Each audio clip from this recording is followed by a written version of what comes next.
మీనరాశి వారికి ఈ వారంలో ఎలా ఉండబోతోందండి? 3 గ్రహాలు సహకరిస్తున్నాయి.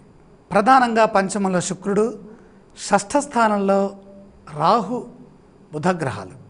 ఆశించిన సత్ఫలితాలున్నాయి. మీ మనోధైర్యం మీకు మంచి విజయాన్ని ఇస్తుంది. మీరు తీసుకునే నిర్ణయాలే మీ అదృష్టానికి పునాదులవుతాయి. ఐశ్వర్యవంతులవుతారు. బుద్ధి బలం బాగా పనిచేస్తుంది. ఉద్యోగంలో శుభ ఫలితాలున్నాయి. భూగృహ లాభాలున్నాయి. ధైర్యం చేసి ఒక పనిని ప్రారంభిస్తారు. అది సత్ఫలితాన్ని ఇస్తుంది. జ్ఞానసిద్ధి ఉన్నది. విఘ్నాలు తొలుగుతాయి. శుభవార్త శక్తినిస్తుంది.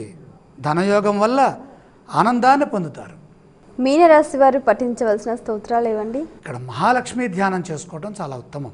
ఆలయ సందర్శన క్రమంలో ఏ దేవీ దేవతలను దర్శించాలంటారు?